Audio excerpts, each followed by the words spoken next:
Hi guys! Today we're going to do another moving out talk. So I moved out 8 months ago, so I thought I'd share everything you need to know before moving out in the Philippines or a step-by-step guide on how to move out of your parents' homes. Andito na sa video na to lahat na i-consider nyo before moving out. Hindi nyo na kailangan mag-scroll through lots of TikToks kasi before I moved out, wala din ako napagtanungan and hindi di super detailed yung mga gusto kong makuha from other tips. So I'm going to take you step by step talaga para hindi ka maguluhan and very specific to. If you're watching this video, I figured you decided na talaga to move out of your parents' home. So, saan ka magsisimula? Step number 1, contrary to a lot of tips na inuuna ang financial capability, I'd like you to look into the location first kasi ito yung pinaka-core. Kumbaga, sobrang lahat nagdedepende dito since feel ko pag naka-decide ka ng location, domino effect na lahat. So, bakit nga ba location muna yung dapat mong inuuna? Kasi from the moment that you wanted to move out, iti-take into consideration mo muna, syempre, yung trabaho mo. Nag-office ka ba? So, syempre, yung location mo, kailangan near lang sa office mo. Gusto mo ba sa south, sa north, sa Metro Manila? Gusto mo ma-province, ganyan.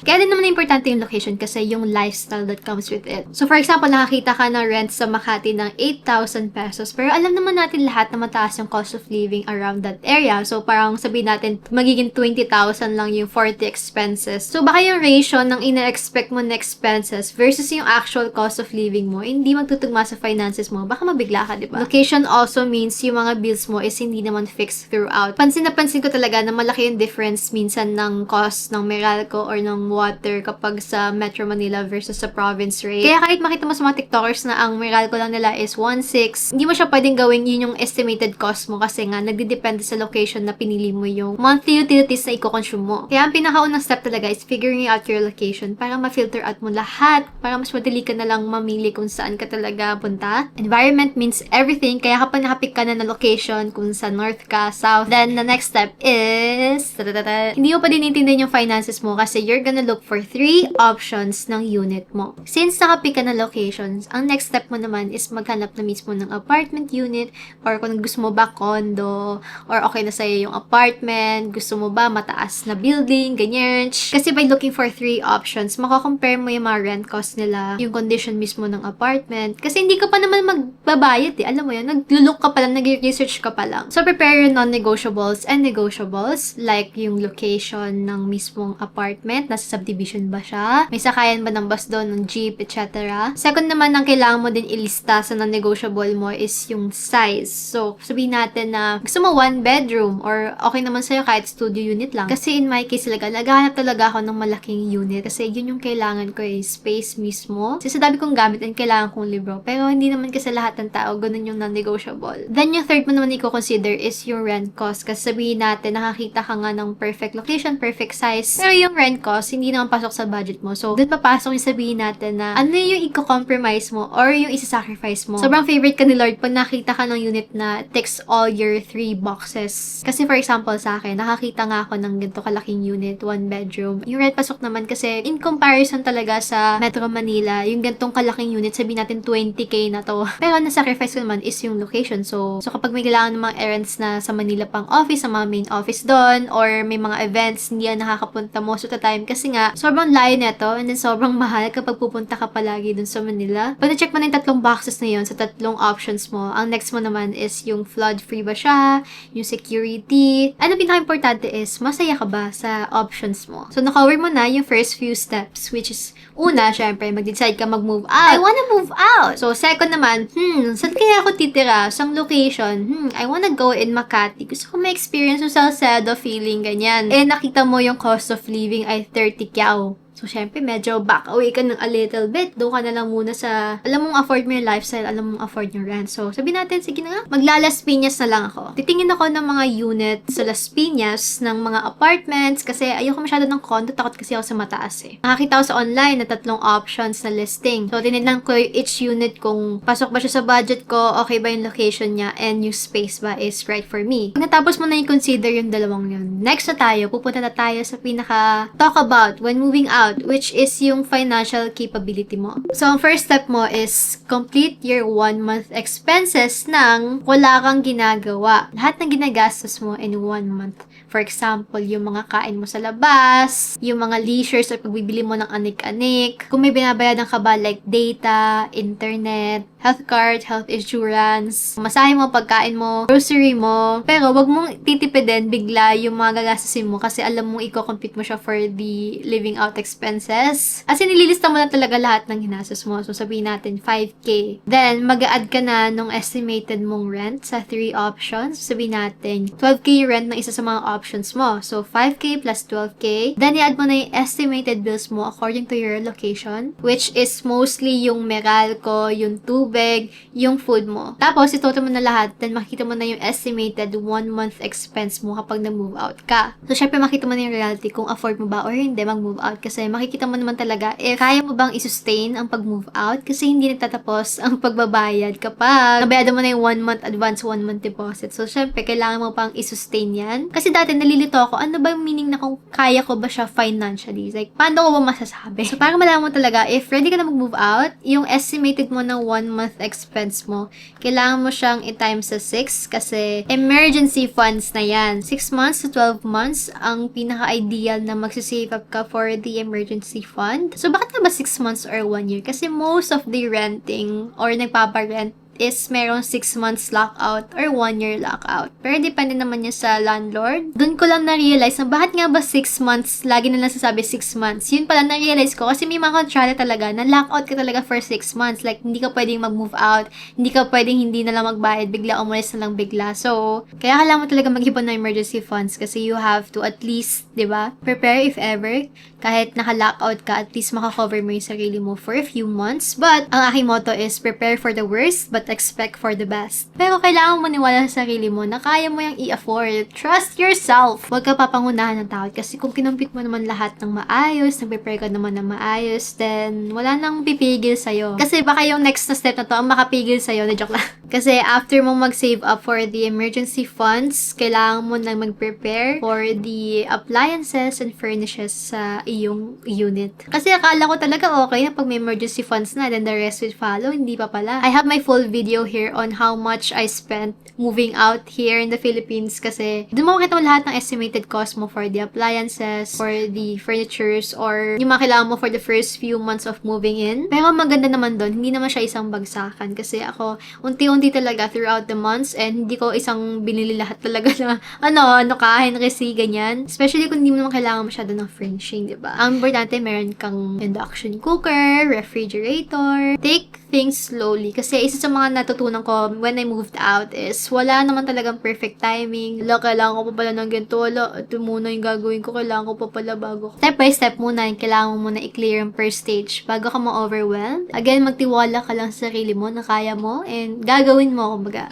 Overall, yung financial capability mo is ikaw din naman makakapagsabi niyan since yung iba ayaw ng more than 30% of their income is yung rent cost, diba? Kasi kung gusto mo i-prioritize yung saving or may iba kang binabayadan na mas priority mo, diba? Then, kailangan mo maghanap sa mas malayong lugar, etc. So, rule of the thumb lang naman yung 30% rent cost and then 20% na bills. Syempre kasi kung 100k naman yung ina-earn mo, diba? Sana all, pahingi naman yan. Now na nakapick ka na location, may 3 options ka na for the unit. Meron ka na ding financial capability, na-compute mo na lahat. Na-cover mo na yung emergency funds mo and okay ka na sa income and bills ratio mo. Now, you're going to pick the unit which is yung 4th step mo. Tapos pagka-pick mo ng unit, wala na sa listing yung iba.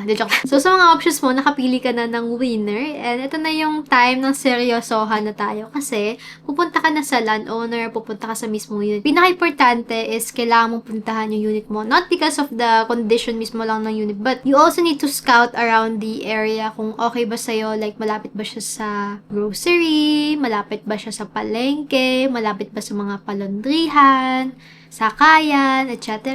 Tapos makikita mo din around the area if kung sa ka ba bibili ng mga pagkain, may mga karinderya ba, pag natamad ka, ganun. Syempre, on the way ka, nakikita mo lahat yon. So, okay, take note ka kung ano makikita mo around the area, saka kung madali ba siyang puntahan, etc. Kung nandun ka na sa unit, syempre, kakausapin mo yung landowner, kikita mo yung yung mga condition din ng mismong building. Makalat ba? Tapos, medyo, tignan mo din yung mga hallway or yung mga neighbors mo, pakiramdaman mo, or mapapahinggan mo naman kung may mga maingay. Kasi minsan non-negotiable sa akin yung masyadong maingay kasi kaya ako na-move out kasi ayoko ng maingay diba? Ganun. Kailangan maging meticuloso kasi syempre, sayang yung pera mo naman, nag-ipon ka naman so much, tapos hindi ka pa rin masaya, diba? So, pag nandun ka na sa loob ng unit, ang pinakauna mong to check if nag-work pa lahat, like yung mga gripo, shower, wala bang damage, yung walls, kasi nang unang-una ko pagkapunta dito sa unit, may mga walls na hindi maganda yung pintura, pero yung landowner naman mismo nagsabi na i-fix muna niya yung unit before ako mag-move in. So, kailangan ko sabihin sa kanya, kailan ako mag-move in para maayos niya on time. And then, titingnan mo din if yung mga windows, like, maayos ba yung lock ng windows. Weird na to, pero amoy mo din yung CR. Like, yung mga, tawag doon, yung mga drainage. Kasi nakita ko na pag sa mga condo, may mga strange na amoy. So, pumapasok din niya sa buong unit nila. Kaya parang sobrang bothered sila doon. So, check mo din yun. Huwag kayong mahihiya kasi pera nyo naman yan. Like, di naman kayo naggagawa ng criminal activity just for double checking the unit. If not, check mo na yung condition ng apartment. Tapos nakita mo na okay naman siya. Like, maliwalas. I love it here. Hindi mo siya masyado mainit. May hangin naman. Although, kung kaya mong bisitahin ng pangalawang beses kapag umuulan, di ba? Pwede mong bisitahin para makita mo if ano yung condition niya pag umuulan. Kasi, minsan may mga tulo-tulo na hindi mo masasabi, di ba? Pagkatingin mo ng unit, tatambay kayo sa unit mo, tatanungin mo na yung landowner na, syempre, number 1 is yung contract terms. So, gito yung magiging conversation nyo, step by step talaga to, yung term po na to, hanggang kailan po sa contract? So, baka sabihin niya 6 months or 1 year. Yari kapag 1 year. Kasi syempre, hindi mo naman, ko, para sa akin, masyadong mahaba yung 1 year Kahit nga 6 months, masyadong mahaba Luckily lang dito sa unit ko, wala kaming lockout. As in, walang minimum requirement na nandito ka lang ganyan. Pwede kaming umalis anytime. Basta may mga, siguro 1 month na notice na, hey, I'm gonna move out. Bye, ganyan. Pero, most of nakikita ko, lahat ng research ko sa mga unit din talaga, meron silang 6 months lockout. So, if that's non-negotiable for you, medyo mahihirapan ka maghanap ng walang 6 months lockout. Pero, syempre, never say never, di ba? Kailangan mo na talaga maging masaya sa unit mo. Basta 6 months siguro yung pinaka-maximum sana. After mo malaman how long the contract will be, tatanong mo if sub-meter ba or may sarili kayong metro. Ang sub-meter, ang pagkakaintindi ko, is may shared kayo na metro. Sabi ko nakita na dinadaya daw sila, mas mahal pa talaga, ganon. Ayaw naman mag-judge, pero madami ang nakita na yun yung problema nila palagi kasi minsan tiyatasa daw ng ng landowner or yung mga katiwala, ganyan, na hindi naman ganun talaga yung presyo ng Meralco, pero since wala ka nang magagawa, hati-hati kayo dun sa metro and hindi mo din control kasi minsan kahit anong tipid mo, kung pare-pares lang naman kayo ng binabayaran, di ba? Parang medyo unfair. Ayun, deal breaker ko yun pag sub-meter kasi sabi ko, kailangan ko ng sariling metro, hindi ko carry na parang, alam mo yun, kailangan kong kontrolin yung amount ng Meralco ko para ma-adjust ko yung budget ko, di ba? Next naman, tatanong mo if meron bang mga shared utilities. Kasi in my case, dito sa apartment, meron kaming binabayadan every month na Meralco na pare-pares kami. Iba pa yun sa sub-meter As in, sana lang, mismong buong building lang. Meralco sa ilaw ng garahe, sa gate, sa hallway, yung mga ganon, yung shared utility. Pero Meralco lang naman kasi yung tubig, wala naman kami binabayadan since wala naman natin gumagamit ng tubig sa shared laundry area. So, wala naman kami problema doon. Estimated ko mga 80 to 90 a month yung shared naming Meralco. Tatanong mo din if may mga additional fees ba kasi baka yung ibang condo yata may monthly fees. Ikaw din ba mag-shoulder nun? Tapos baka minsan may parking fee din na di mo alam, di ba? Kumbaga yung mga additional hidden costs na hindi pa sinasabi sa'yo. So just make sure everything's covered with finances para maplanado mo ng maayos yung monthly expense mo. Which leads us to last step, which is tatanong mo kung ano ba yung requirements para ma-secure mo yung unit. So usually 1 month deposit deposit or 1 month advance. Actually, hindi. Usually pala 2 months advance yata. It's 1 month deposit. Kasi in terms sa akin, yung 1 month advance and 1 month deposit lang. Ang deposit pala, parang napansin ko, kalahati ng renta mo yata. So, yun yung next mong pag-iipunan kasi nagdidepende yan sa mga landowner. Saka mo yung pag-iipunan kasi yun yung kailangan mong straight out of your pocket, straight out of cash talaga yung kailangan mong bayad sa kanila para masecure mo na ang iyong unit. Woo! So, kapag may contract ka na, papanotaryo ata nila usually yan. Then, after mo mag-down, kailangan mo humingi ng resibo. Give me the receipt, please. That's it. Na-secure mo na unit. Woo! Which leads us sa ating panglimang step, which is lakasan mo yung loob mo. Lakasan mo yung loob mo kasi there's a lot of things that will wait for you pa on the other side. But don't be afraid and lakasan mo din tiwala mo sa sarili mo na kahit ano pang challenge yan, kayang-kaya ko yan kasi naka-move out na ako, mga ganun. Kayang-kaya mo yan, magtiwala ka lang sa sarili mo so much. Last step is to prepare for all the moving in essentials mo. So, yung mga kailangan mo dalhin, yung mga kailangan mo i-pack, kailangan mo nang bilhin in advance and ipa-deliver mo na mismo dun sa apartment kasi nahihirapan ako dati na lahat ng Shopee ko, like induction cooker and everything, pinadala ko muna sa bahay. So, andun na ako sa unit, tapos parang kailangan ko pang unti-untiin siyang i-move ganyan. So, kapag nakaprepare ka na ng 1 week essentials mo, then congratulations kasi makaka-move out ka na. Woo! Yahoo! Step by step, di ba? Kung step by step mo, di ba? Take it slow, but progress, ganyan. So, I'm going to take you through the steps by steps. But this time, mag-apply na tayo in real life, which is, syempre, sa akin. So, naisip ko, di ba, mag-move out. So, syempre, mag-i-start yun sa purpose mo, sa goal mo in life, and talagang urge ka na talaga na move out, and kailangan mo na ma-experience, ganyan. Hindi naman ako fan of dun sa Manila masyado, kaya talagang medyo pa-province talaga ako. Everything clicks kasi sa budget ko. Ayoko nang masyadong mataas na lifestyle. Bukod sa hindi ko pa afford, kahit sabihin natin na kaya kong i-cover yung 6 months, parang feel ko, kailangan ko pang itaas ng itaas palagi kapag nandun ako sa area na hindi ko naman afford yung cost of living. Yung next ko naman na step, syempre, yung looking for 3 options sa Facebook Marketplace, sa Carousel. But yung third ko naman is, syempre, titingin ka around the area mismo kasi minsan yung best na apartments or units, it's not online actually. So kapag bibisita ka sa location na gusto mo or sa unit na gusto mo, I recommend also going through the neighborhood if meron bang available din ng mga for rent, ganyan. Kasi minsan